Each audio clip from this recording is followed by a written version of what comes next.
کیا آپ تھک جاتی ہیں اپنی اولاد کی پرورش کرتے اور اس کی تربیت کرتے ہوئے؟ تو ذرا سوچیں، کچھ عرصہ پہلے ہماری اولاد ہمارے لیے کیا تھی؟ ہماری دعا، ہماری حسرت، ہماری خواہش۔ پھر ہماری اولاد اللہ کا نام ہوئی، الحمدللہ۔ اب اولاد ہمارے لیے کیا ہونی چاہیے؟ ہماری خوشی کا ذریعہ، ہماری غم دور کرنے کا ذریعہ۔ خود کو ہلکان مت کیجیے، خود کو بوجھل مت کیجیے۔ اولاد کی تربیت و پرورش سکون اور خوشی سے کیجیے۔ دن میں کتنی بار آپ اپنی اولاد کو دیکھ کر الحمدللہ کہتی ہیں؟ یہ ایسی اللہ کی نعمت ہے، لوگ ترستے ہیں اس کے لیے اور ہم چڑ جاتے ہیں، ہم تھک جاتے ہیں، ہم پیچھا چھڑانا چاہتے ہیں۔ ایسا کیوں ہوتا ہے؟ کیونکہ کوئی چھوٹے بچوں کی ماؤں کی مدد نہیں کرتا، کوئی آپ کی مدد نہیں کرتا۔ تو آج سے کچھ عرصہ بعد، بلکہ آج سے ہی اب آپ چھوٹے بچوں کی ماؤں کی مدد کریں۔ ان اللہ کے انعام کو انعام سمجھیں، ان پر چیخ چلا کر ان کا بچپن مت خراب کریں۔ کمرہ خراب کر دیا، ڈریسنگ ٹیبل خراب کر دیا، لیکن یہ کچھ عرصے کے لیے ہے۔ کچھ وقت بعد آپ یاد کریں گے، اپنے بچوں کے بچپن کو یاد کریں گے، تو ان کے لیے بھی ان کا بچپن یادگار بنائیں۔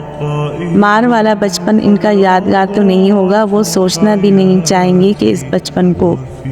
تو محبت سے پیش آئیں، اپنے ساتھ لگا کر ان کا ماتھا چما کر محبت کا اظہار کیجیے، ان کے پاس بیٹھ کر ان سے بات کیجیے، انہیں سکھائیں۔ بے شک انسان کا بچہ پالنا اس دنیا کا مشکل ترین کام ہے، لیکن اجر بھی تو آپ کا زیادہ ہے، جنت بھی آپ کے پیروں کے نیچے ہے۔ ان کی خوبیوں پر اللہ کا شکر ادا کیجیے اور ان کی خامیوں پر اللہ سے دعا کیجیے کہ ان کی خامیاں ان سے دور ہو جائیں۔ چھوٹے بچوں کی مائیں میز دراز، ڈریسنگ ٹیبل خالی کر دیں، سب کچھ اٹھا دیں، کیونکہ بچے نے تو سب چیزوں کو دیکھنا ہی ہے، کیونکہ آپ اس پر چیخ چلا کر اپنا دماغ خراب کر رہے ہیں اور اس کی بھی ذہنی صحت کو متاثر کر رہے ہیں۔ جہاں جہاں بچے کا ہاتھ جاتا ہے ان سب جگہ کو قیمتی چیزوں سے خالی کر دیں۔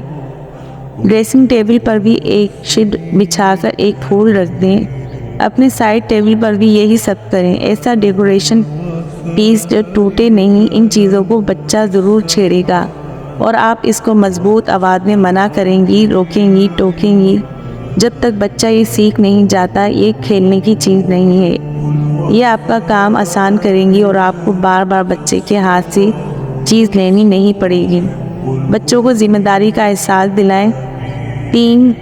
2-3 سال کے بچے سے اس کے کام کروانا شروع کر دیں۔ بچپن سے ہی محنت کرے گی تو آگے جا کر بہت محنت نہیں کرنی پڑے گی۔ اپنی اولاد کے لیے دعا کرنا نہ چھوڑیں۔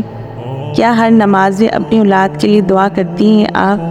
مریم بنت عمران کی طرح اپنی اولاد کو اللہ سبحانہ تعالیٰ کی پناہ میں دے دیا کریں اور دیکھیں کہ اللہ کیسے بے موسم کے پھل دیتا ہے ہمارے بچوں کو۔ اللہ تعالیٰ سب کی اولاد کو اپنا بنا لے، نیک بنا دے، متقیوں کا امام بنا دے، زمین والوں کی خدمت کرنے والا بنا دے اور عرش والے ذکر کریں ان کا۔ آمین یا رب العالمین۔ کاش کہ یہ بات تیرے دل میں اتر جائے۔ خواہش صرف اتنی ہے کہ کچھ الفاظ لکھوں جس سے کوئی گمراہی کے راستے پر جاتے جاتے رک جائے، نہ بھی رکے تو سوچ میں ضرور پڑ جائے۔ جزاک اللہ۔